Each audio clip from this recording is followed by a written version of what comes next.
I've been dead for a year, and Carl still thinks I'm traveling abroad. He only cares about his goddess, Ruby, giving her all his resources. In just 3 years, Ruby transformed from an insignificant actress to a top star in the entertainment industry. As for me, he only remembers the last thing I said to him. Carl, I'm going on a trip, and I'll be gone for a long, long time. Given how he's ignored me, I thought it would take him a long time to find out about my death. Unexpectedly, a male journalist uncovered the news of my death. Chapter 1. At a fan meeting where Carl accompanied Ruby, a male journalist asked sharply, "Mr. Smith, your wife Sherry has been dead for a year. Have you ever thought about her?" From above, I saw Carl's expression turn strange in an instant.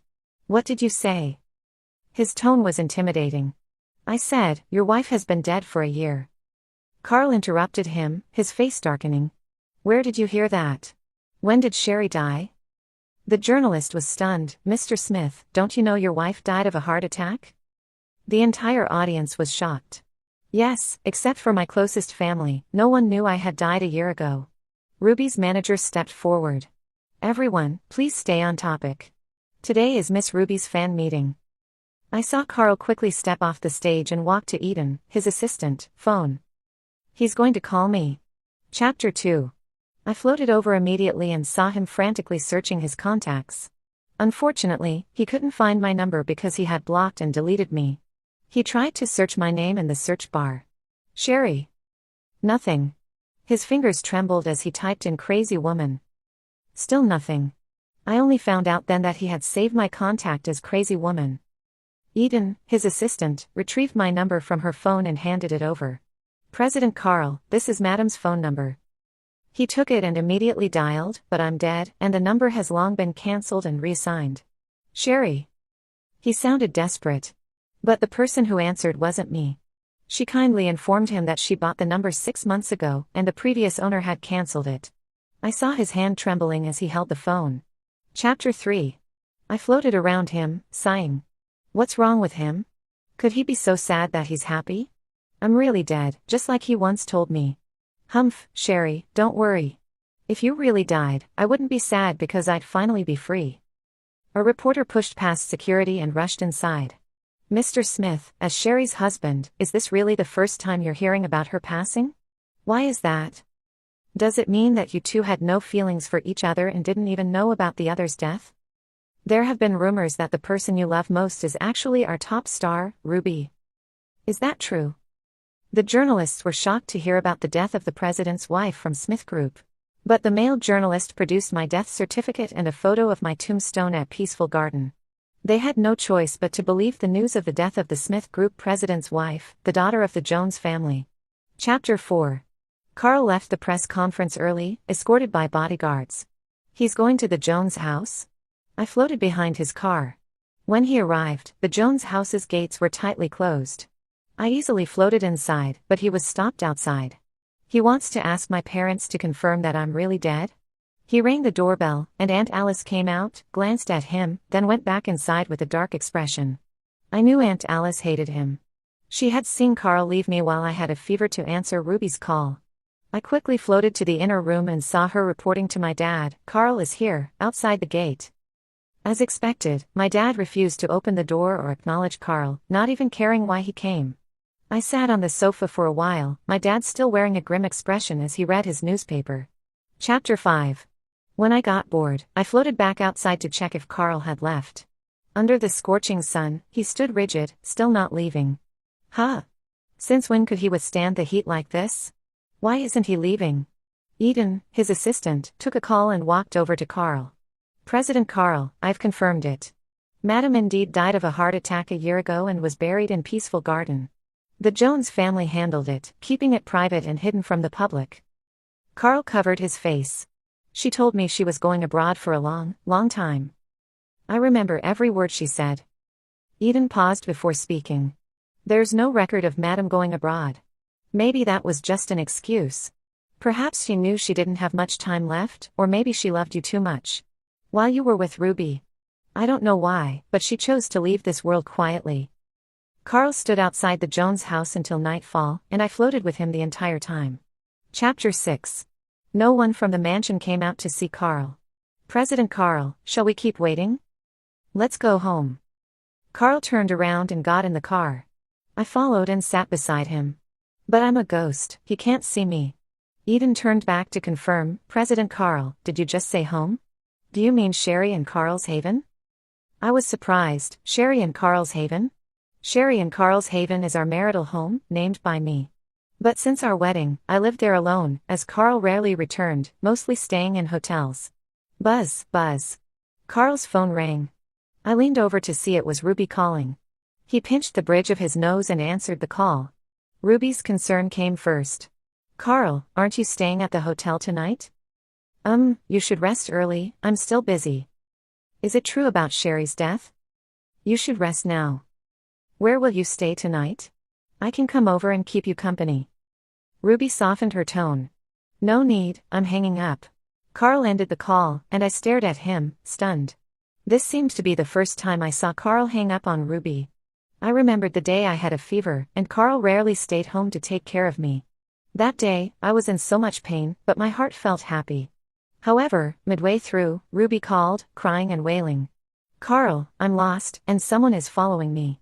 I'm so scared, please come and get me. Honey, don't go. I feel so bad too. I mumbled, reaching out in my daze, but grabbed nothing. He had already grabbed his coat and was striding out the door. Where are you? I'm coming right away, don't hang up. I vaguely recalled. Chapter 7. Carl replied, yes, Sherry and Carl's Haven. At the doorstep, Carl pressed his fingerprint, and the door chimed open, but he closed his eyes and gripped the handle, not entering immediately. I floated in first, and he only came in after opening the door. The house no longer had any traces of our past life together, it was covered in dust. I sneezed. It seemed Carl hadn't returned in a year. Carl looked around and then headed to the bedroom. Huh? What is he doing in the bedroom? I immediately followed. Chapter 8. The bedroom was still arranged as I left it, but everything was covered in a layer of dust. What was Carl looking at? I floated over, he was staring blankly at the half-empty wardrobe. Only his neatly arranged clothes remained in the wardrobe. I had packed and taken all my clothes. Actually, I had taken everything I could from this house that belonged to me. Our failed marriage made me want to erase every trace of myself from his life. I remembered our last meeting. I had packed my bags, and Carl rarely came home to get something. Where are you going? He came back, put a few clothes in his suitcase, and was about to leave. Just taking some changes of clothes. Oh. I visibly felt down, but I was used to this scene by then. I still couldn't suppress my sadness. He didn't care about me at all. Even though I had packed my suitcase and left it in the wardrobe, he didn't notice I was leaving. When will you come back? The next time he came back, I wouldn't be here, not in this place, not in this world. Before that, the hospital had already diagnosed my heart condition as uncontrollable, with death imminent. He looked at me coldly. I think I won't need to come back here anymore. I was stunned for a moment. Finally, I responded softly, oh. He had already picked up his suitcase and reached the door. He stood there for a while, not leaving, and I was puzzled. He spoke first, this time, you didn't ask about Ruby? I thought for a moment. There's nothing to ask. It doesn't matter to me anymore. He looked back, somewhat surprised. You're different this time. For once, we looked each other in the eyes. Maybe because I didn't act like a childish woman asking about Ruby, his gaze was unexpectedly gentle. I smiled lightly, Carl, I'm going on a trip for a long, long time. He was taken aback for a moment. All right, it's good for you to get out and see the world. Have a nice trip. As a couple, he didn't ask where I was going or say he'd go with me. He just wished me a nice trip. I should have felt terrible, but surprisingly, I accepted it calmly that day. An hour after he left, I left the divorce agreement and wedding ring on the coffee table and locked up as I left. In the car back to the Jones house, I couldn't help but cry, painful sobs spilling from my throat. From childhood, I was stubborn about my choices. After falling for Carl, I never thought I'd one day fall out of love and give up. Unfortunately, this marriage ended in utter failure. Chapter 9. Carl left the wardrobe and looked at my empty vanity table. As if not believing his eyes, he opened the small drawers, but there was nothing inside. He even checked the bathroom, finding no trace of my belongings. Hey, she took everything. He came out and looked at the headboard, stopping. What was he looking at? There was nothing on the headboard. As I was puzzled, he let out a grunt. Even your prized wedding photo is gone. Seems like you planned this long ago. Suddenly, he punched the wall, the impact causing his skin to split. I floated back in fright. I looked at him, confused about what he was doing. I thought he'd leave quickly after seeing this, but he sat down on the dusty bed and lay down. Time ticked by, he closed his eyes and fell asleep without even covering himself. Chapter 10. He was awakened by a phone call, Ruby again. Carl slowly opened his eyes, tiredly bringing the phone to his ear. On the other end, Ruby whined in a coquettish tone. Carl, I can't sleep. Will you come and keep me company? Carl let out a heavy sigh. Ruby, I'm really tired today, don't make a fuss. Ruby's tone became more cautious. Is it work-related, or because of Sherry? If you can't sleep, have Penny chat with you for a while. If it's not urgent, don't call me. Before Ruby could say more, Carl hung up. He raised his hand to look at it, the blood had already scabbed over. As if he remembered something, he suddenly got up and went to the living room. My heart also skipped a beat as I followed him. He must have remembered the divorce agreement on the coffee table. Sure enough, he scanned the living room, went to the coffee table, and picked up the divorce agreement. As he flipped through it, his hand tightened its grip. But I hadn't asked for anything, just took my personal belongings. He once said, Sherry, since you don't know how to repent, I've frozen that card. Whenever you repent, I'll reactivate it. For a while after our marriage, to get his attention, I had used his card vindictively. The reason for freezing the card wasn't how much I spent, but because he punished me by slapping Ruby and refusing to apologize. That day, I was looking at a bag in the mall when the scent of a limited edition perfume wafted by. Ruby, a new bag just arrived. Want to take a look? I want the one she's holding. I turned around, and Ruby, wearing sunglasses, was pointing at the handbag in my hand. Seeing her determined and smug expression, I turned back and pushed the bag towards the sales clerk. Wrap this up for me, please. I want it. The clerk glanced at the tension between us, feeling awkward. She started packing the bag for me since I had picked it first. Ruby didn't give up, flicking her hair. Are you sure you want to lose me as a major customer? Ruby, we'll contact other counters right away to get one for you. Please wait a moment. Sherry did pick this one first. The clerk remained firm. Ruby looked at me, her eyes filled with rage and embarrassment. Even if you buy the bag, do you have anyone to shop with you? No, Carl doesn't go home to stay with you. Have you thought about who he's staying with when he doesn't come home? Do you naively think he's staying alone in a hotel? Ask around in the entertainment circle, who do you think backs me up? Ruby's victorious stance that day pierced through me like a sharp blade. But I stepped closer to her, smiling. Have you figured out why I'm still in this marriage? Do I still love him? Wrong, it's to keep you from becoming Mrs. Smith. I saw the shock in Ruby's eyes. You're despicable. Ruby raised her hand to hit me, but I caught it first and slapped her before walking away. Ruby quickly told Carl about me slapping her. Go apologize to Ruby. That night, the bedroom was dark. Carl came back, a cigarette between his fingers, glowing in the darkness. My heart was already shattered. Sitting on the edge of the bed, staring into the night, I spoke softly. If you want an apology, you go apologize. I don't think I did anything wrong. If you believe I did something wrong, you, as my husband, can apologize on my behalf. I saw his cigarette tremble, a sign he was angry. We were at an impasse for a few minutes until he finished his cigarette and checked his phone. Another 200,000 spent today? Since you won't apologize, the card is frozen. Apologize, and I'll reactivate it. I said nothing, my heart was numb. He never understood why I suddenly started spending his money. Did I really love his money? I grew up with a silver spoon in my mouth. I lacked many things, but money wasn't one of them. Spending his money vindictively was just to get his attention. Chapter 11. In the second semester of our senior year, Ruby followed a music prodigy abroad. Carl got drunk in a bar, and I, worried about him, went to find him. That night, he, drunk, dragged me to a hotel. Carl, I'm not Ruby, I'm Sherry. Look closely. I know, Ruby is gone, and she won't come back. I also know. I know you're Sherry. Sherry, don't refuse me, please. A night of chaos ensued.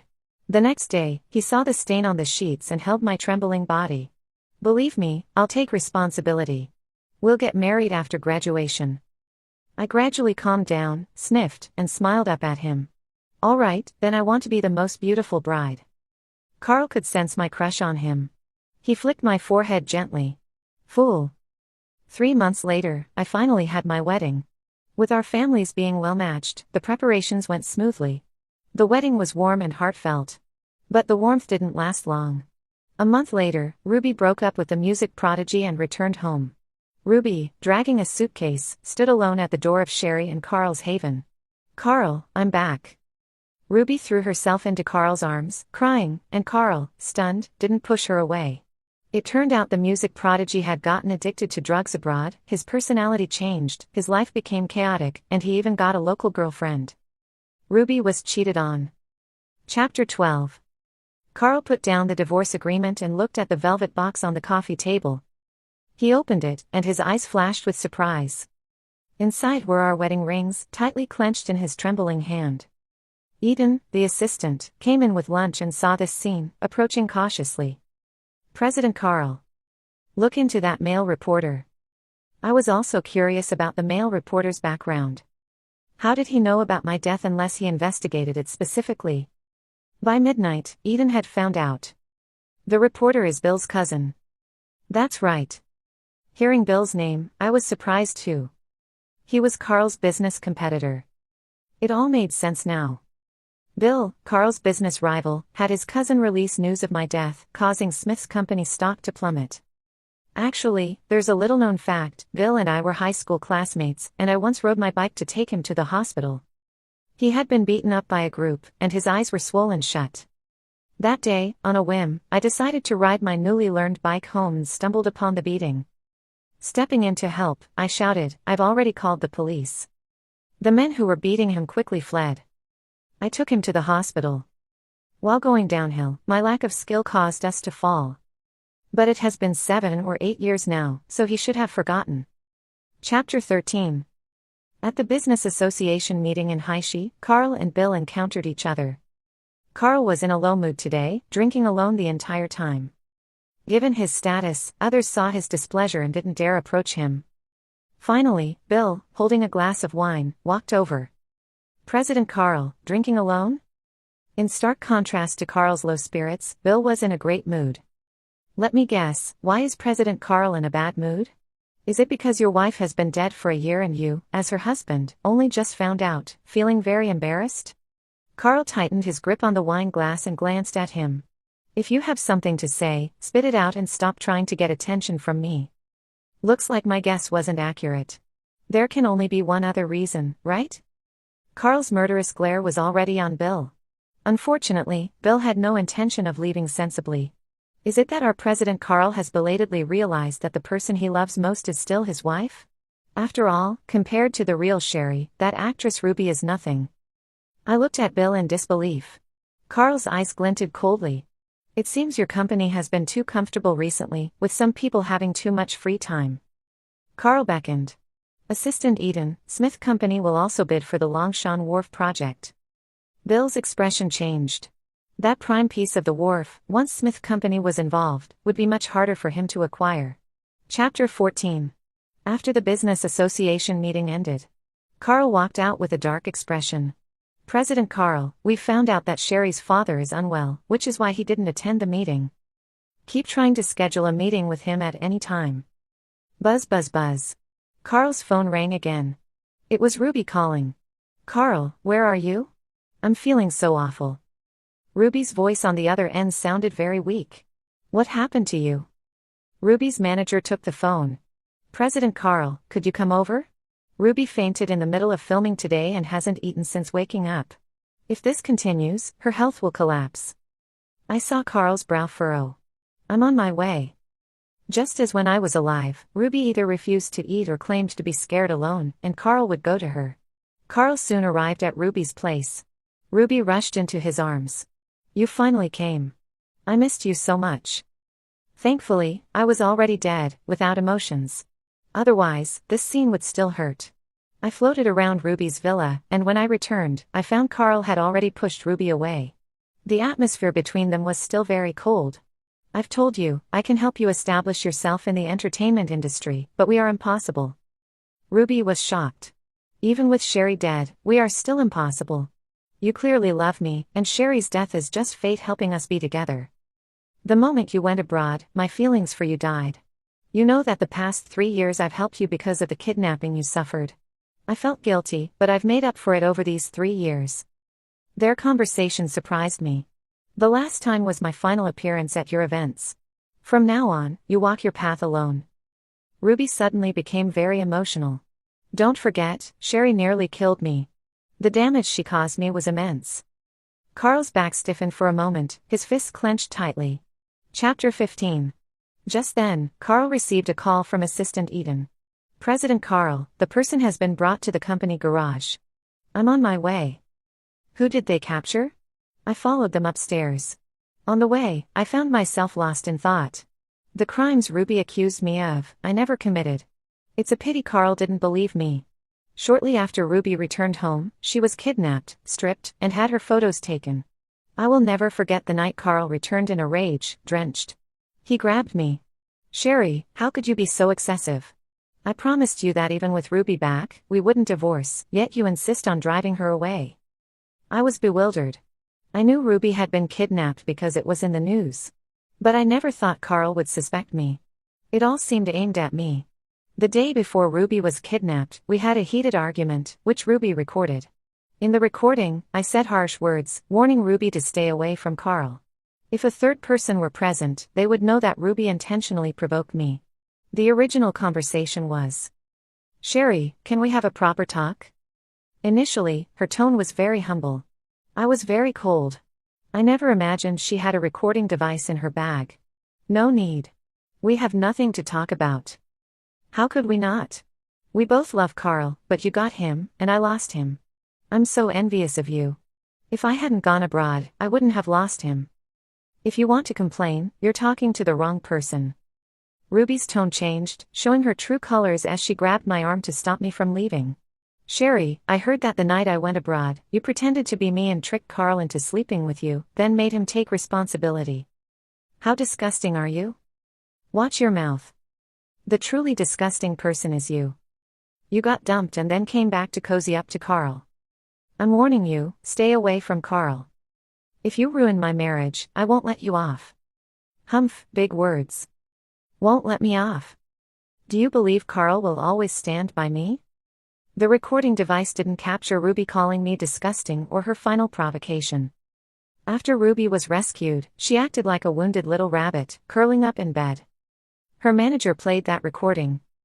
That incident made me realize that between Ruby and me, Carl would unhesitatingly believe Ruby. Even though the police found no evidence to prove I did it, Carl still blamed me. Our marriage took a huge hit. I loved him, but I had my dignity and pride. If he wronged me and didn't apologize, I wouldn't forgive him. Our marriage plunged into a cold war. Chapter 16. Carl arrived at the underground garage. The storage room door was opened, revealing the male reporter being restrained in a seat. They had kidnapped the male reporter. President Carl, what can't be discussed properly? The male reporter asked. Assistant Eden snorted. Some people just don't listen to reason. The male reporter bit his lip. Carl suddenly made an unbelievable statement. The Heart of the Ocean necklace, name your price. The Heart of the Ocean? Isn't that the necklace I've always wanted to buy? President Carl, I'm just a reporter. What necklace are you talking about? I've never heard of it. Assistant Eden immediately exposed his lie. Stop pretending. Do you think we didn't dig up your background? You're Bill's cousin. At the charity auction a year ago, you bought that necklace for $5 million. The reporter was stunned. About a minute later, he smirked. Haha, as expected of President Carl, you found out so quickly. Fine, I won't hide it anymore. That necklace wasn't bought by me, but by my cousin who asked me to bid on it. The necklace is with him. If you want it, you'll have to talk to him. Carl's brow furrowed instantly. As they left the garage, Assistant Eden asked. President Carl, if the necklace is with Bill, he'll definitely take advantage of this. Are you still going to buy it? Yes. Chapter 17. Carl got into the car, rolled down the window, but didn't start the engine immediately. Staring into the dark night, he lit a cigarette. The smell of smoke made me drift away a bit. Suddenly, he looked at the night sky and extinguished the cigarette. Assistant Eden watched his actions, puzzled. "President Carl, why did you put it out just after lighting it?" He murmured, "I thought of someone who doesn't like the smell of smoke." A small fragment from my memory flashed through my mind, one of the few intimate moments between us. He rubbed my brow. "Why are you frowning?" I tiptoed and hugged his waist. "The smell of smoke makes me uncomfortable. Can you smoke less in the future?" At that time, we were still preparing for the wedding, and Ruby hadn't come back yet. He patted my head and agreed immediately. "Okay." Then he put out the cigarette. Assistant Eden hesitated to speak. Carl asked, "Did you arrange a meeting with Jack?" "Yes, but he said he's not feeling well recently and doesn't want to see anyone." "Tomorrow, send the ginseng and bird's nest we have at home to him." "Yes, President Carl." "You can go home now. I'll drive back tonight." Carl started the car, and Assistant Eden bent down, looking somewhat worried. "President Carl, you look very tired." "I'm fine." With a press of the accelerator, Carl drove off. Chapter 18. The next day at noon, Carl met with Bill. Bill arrived late with a fake smile on his face. What a surprise, President Carl actively wanting to see me. Rare indeed.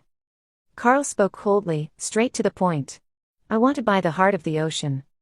Bill picked up the teacup, holding it between his fingers. "I like President Carl's directness, but I'm not planning to sell that necklace." Carl wasn't buying it. We businessmen know that everything can be negotiated if the price is right. Just name your price. President Carl sees things clearly, but before discussing the price, I want to know why you want to buy this necklace. It's a woman's necklace, so who are you planning to give it to? Carl's thin lips moved slightly. Naturally, to the most important person to me. Our big star, Ruby? Bill tapped the table again. So, it's not for Ruby. I heard that Sherry also wanted to buy this necklace but missed it due to some incident. Besides Sherry, I don't know anyone else who likes this necklace. I was astonished. How does Bill know so much about me? Carl squinted for a moment, questioning him. How do you know so much about Sherry? It's just that, unlike someone who never cares about his wife, I know a bit more. Carl gave Bill a deep look. You know Sherry? High school classmates. So he remembered me. Carl wanted to ask more, but Bill interrupted him. Name your price, let's see how deep your love for Sherry goes. 10 million, twice what you paid. I'll buy it. Bill clapped twice sarcastically. Haha, 10 million. So, in your eyes, your wife is worth 10 million. Carl didn't get angry but asked in return. How much do you want? It's not about the amount. I have two conditions. First, withdraw from the wharf bidding. Carl's brow twitched. Second, if my company opens a branch, Smith Company cannot open a branch within 3 kilometers. Carl's brow twitched again. Bill's conditions were harsh. If Carl agreed, the losses would be far more than a few million. It would affect Smith Company's prospects. I watched Carl intently to see his reaction. You're asking too much. For one necklace, you want me to risk Smith Company? Then I have no choice. Those are my terms. If President Carl doesn't agree, you can leave. The two were at an impasse. I wondered why Carl hadn't left yet. Would he stay and agree to these terms? I floated in the air, waiting quietly for the outcome. Assistant Eden stepped forward. President Bill, if you think 10 million isn't enough, how about 20 million? Keeping the necklace, even if you sell it to someone else, it won't fetch more than 10 million. Those are the only two conditions, nothing else to discuss. Carl suddenly spoke up. Fine, I agree. Did you bring the necklace? Carl agreed to Bill's outrageous terms. Everyone in the room was stunned, including me. Assistant Eden was shocked and reminded, President Carl, you can't agree to this. Bill was also taken aback. Are you sure you want to agree? Draft the agreement now. I need to see the necklace when we sign.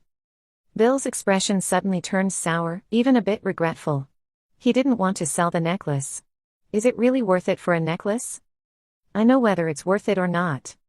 After the agreement was signed, Carl took the necklace. I gave Bill a puzzled look and followed Carl out.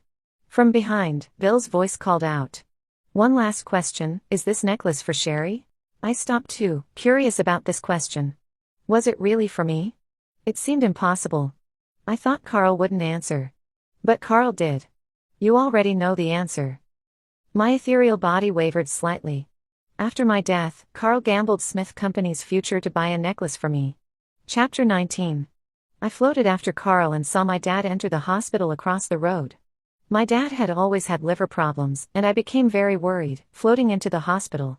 President Jack, the condition of your liver is not optimistic. You need to be hospitalized for rest and await a suitable liver donor. I was deeply shocked. My dad's condition had worsened to the point of needing a liver transplant. Prescribed some painkillers for me to take home. I won't stay in the hospital. President Jack. No need to say more. I opened my mouth to persuade him to stay in the hospital, but he couldn't hear me. I could only watch as my dad stubbornly left the hospital with his driver. Late at night, after my dad had gone to bed, I floated out of the Jones house, drifting aimlessly like a rootless plant. I knew that if a liver donor couldn't be found, my dad and I would meet underground soon. I floated back to Sherry and Carl's haven and saw the small bar light on. Floating inside, I found Carl drinking alone. A bottle of 82 Lafite was nearly empty. He lay on the counter, drunk, his face flushed. Beside his hand was the box containing the heart of the ocean necklace he bought from Bill. He lay on the counter, muttering something. I moved closer and faintly heard 2 words. Sherry, Sherry. He had been calling my name all along. For several days, Carl came back at night to drink at the bar and went to work during the day. Chapter 20. President Carl, you can't keep pushing yourself like this. You haven't rested properly for a month. I'm fine. I'll go home after reviewing this report. Carl returned to Sherry and Carl's haven at 11 o'clock at night. Opening the door, he found Ruby sitting there, dressed in a cool camisole. The assistant immediately retreated. Ruby stood up and softly said, Carl, you're finally back. I finished filming and came back. As soon as Ruby touched Carl, he removed her hand. Carl squinted slightly. How did you get in? I asked the property management to open the door. They have your spare key. Put on your clothes and leave. No, I'm not leaving tonight. Sherry is dead. Why do you still come back to this empty house? Carl's face darkened. Don't make me despise you. You despise me?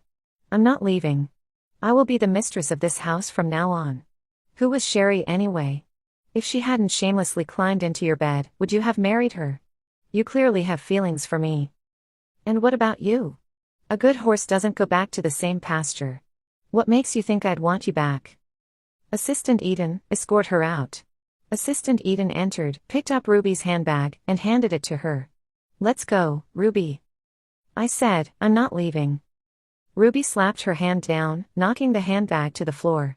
As the contents spilled out, among the cosmetics was a clear bag of green pills that fell at Carl's feet. Ruby suddenly panicked, immediately bending down to pick them up. What is this?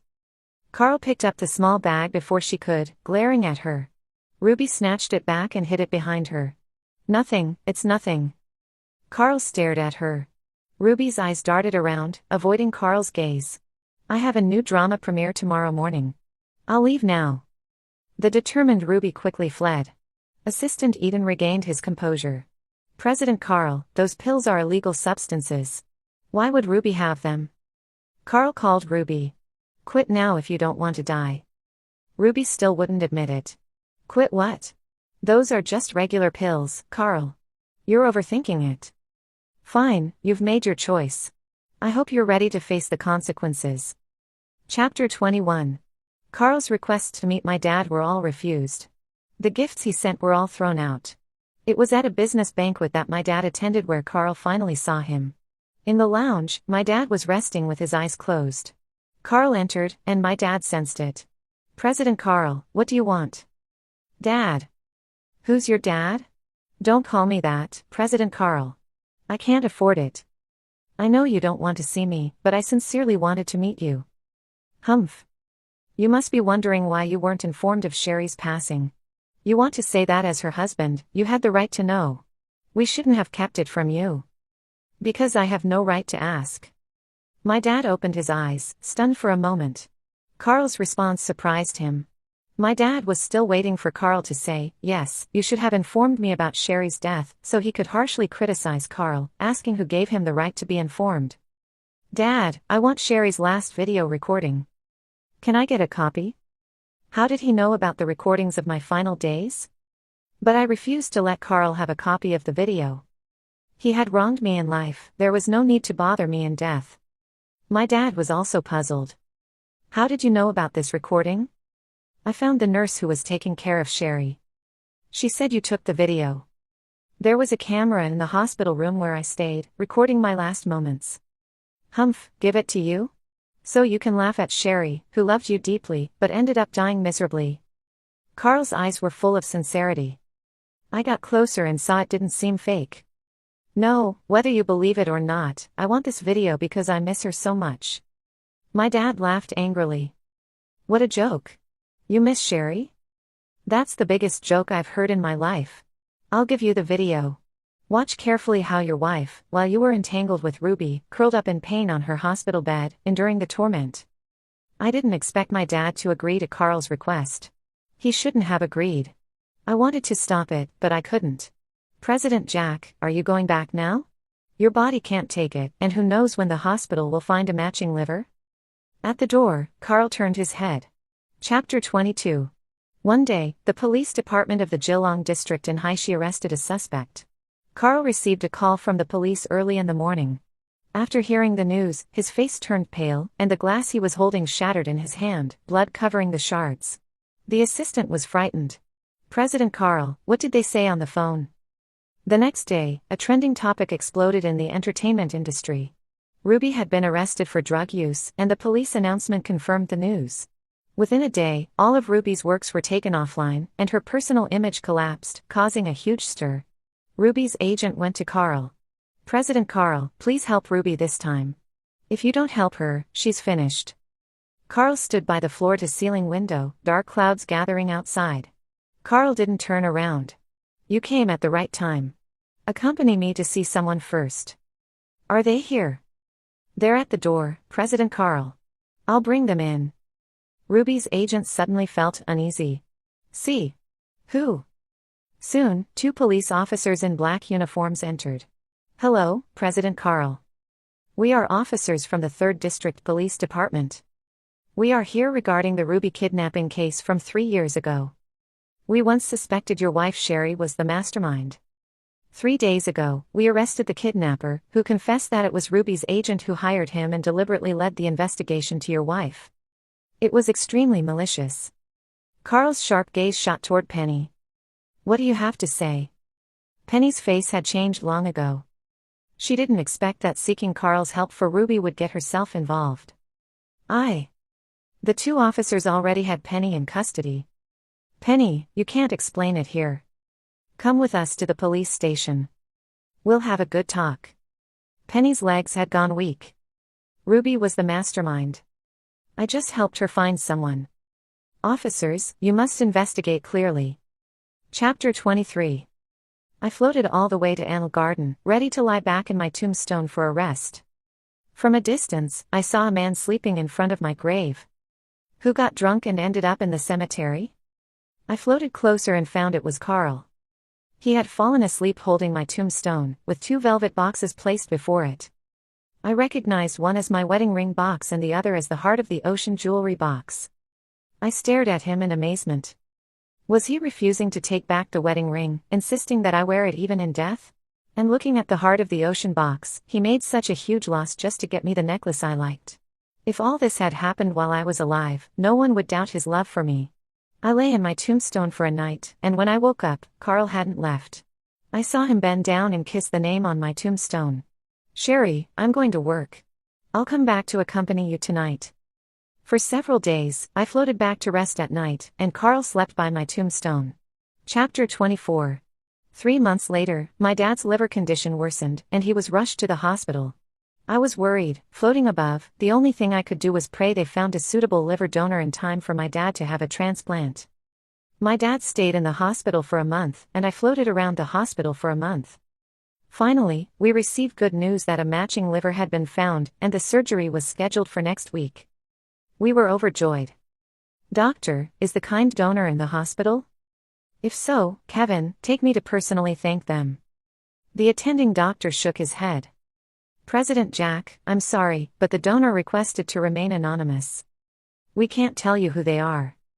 Anonymous? We were all surprised. Chapter 25. My dad's liver transplant was successful. After a month of recuperation in the hospital, his complexion improved daily. This allowed me to breathe a sigh of relief. President Jack, the doctor said you're improving every day. After staying a bit longer, you can be discharged. I can feel it too.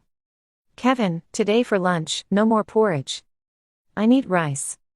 How can I regain my strength with porridge every day? Uncle Kevin, who was caring for my dad, slapped his thigh. Haha, all right, we should have had rice long ago. It was only because you said you had no appetite that I kept making porridge every day.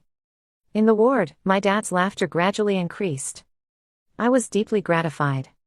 Chapter 26. On the night of March 6, there was a car accident in the city center. The ward's TV was broadcasting the news. This is Haishi Evening News. Just now, a car accident occurred in the city center. A silver Porsche hit the guardrail, the front severely damaged. Preliminary identification confirms the driver as Carl, president of Smith Group. Currently, Carl's condition is unknown. I suddenly turned and saw the scene where Carl, covered in blood, was carried out and taken to an ambulance. 10 minutes later, Carl was sent to the 3rd Hospital's operating room. I hurriedly floated to his operating room. Carl lay on the bed, his lips purple, face pale. After half an hour of resuscitation, Carl's face grew paler.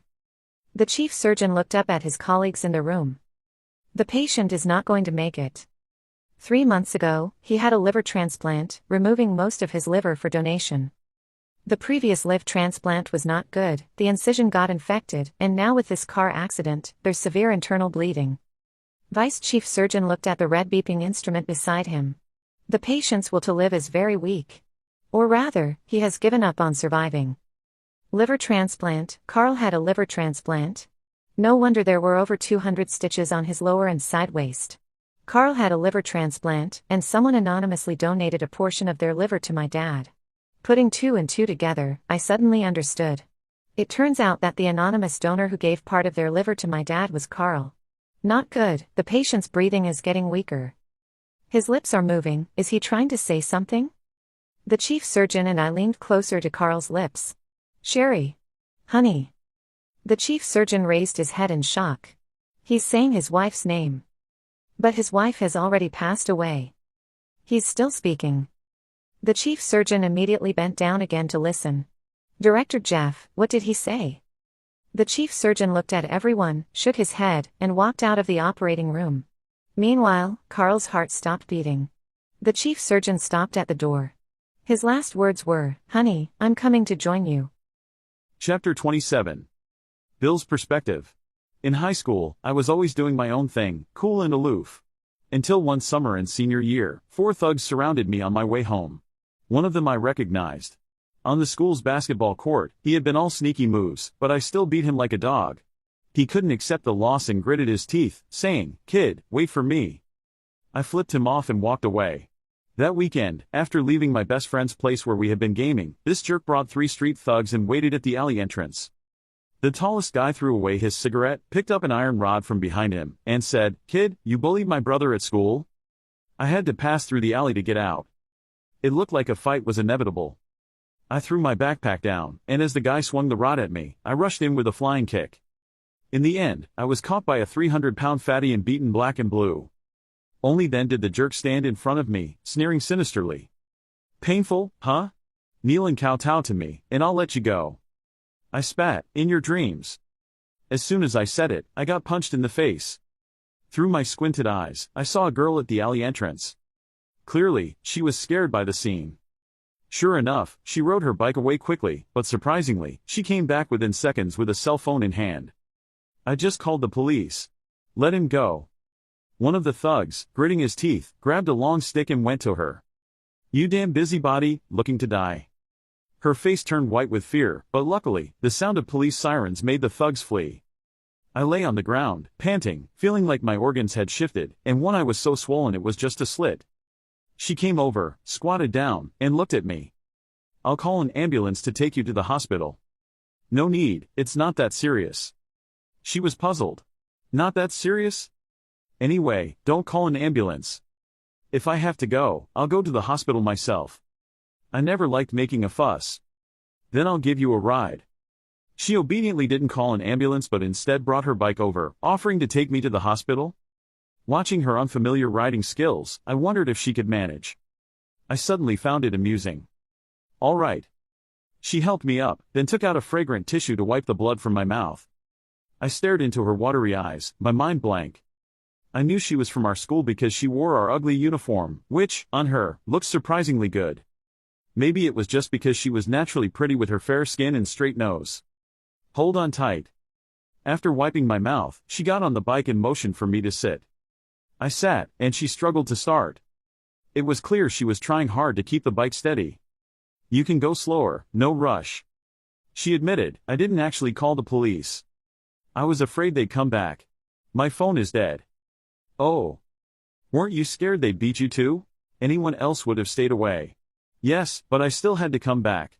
From a young age, teachers told us to uphold the spirit of justice." She said this with such righteousness. The weather was actually nice that day, sunny with a breeze. Her ponytail blew in the wind, brushing against my face, tickling slightly. "When did you learn to ride a bike?" "Today was the first time I dared to ride alone." "Could you tell?" She seemed a bit unsure. "Maybe we should take a taxi to the hospital. I'm afraid I'll crash you." I laughed. "It's fine, I'm not afraid of falling." I shouldn't have said that. Just after I did, it came true. On a downhill, the bike lost control, and we both fell. Fortunately, I managed to catch her, acting as a human cushion. "Ouch." She was very apologetic, seeing that she fell on me and felt even more guilty. "Are you okay?" "Sorry, my biking skills are really bad." "I'm fine. What about you?" Actually, the fall should have been quite painful. My waist hit the curb, but I didn't feel any pain then. She insisted on taking a taxi to the hospital afterward, and I agreed, not wanting her to fall again. At the hospital, she registered for me and waited until my checkup was done before leaving. I stayed in the hospital for 2 days to reduce swelling, then returned to school. I searched for her in the school. Our grade had 29 classes, making it difficult to find one person. Luckily, I eventually spotted her. She was in class 9, named Sherry, excellent in both character and academics, the teacher's favorite. I was a slacker, sleeping in class, playing basketball after class, and gaming after school. My place in this top school was thanks to my dad's annual donations. After the college entrance exam, I went abroad. There, I curbed my playful nature and began to work hard, determined to meet her again. Fate played a huge joke on me. The day I was ready to return home was the day she married the Smith Group heir. That day, she was stunning. I had never seen such a beautiful bride. That night, I got wasted at a bar. A friend asked me what happened. I said, my angel had been taken away by someone else. Years later, during a business interview, the final segment featured a question from an online fan. "President Bill, on behalf of a fan, I'd like to ask, now that your company is listed and your career has soared, do you have any regrets in life?" "Yes." The host was surprised. "Can you share what kind of regret it is?" "I regret not crashing the wedding and taking my angel away."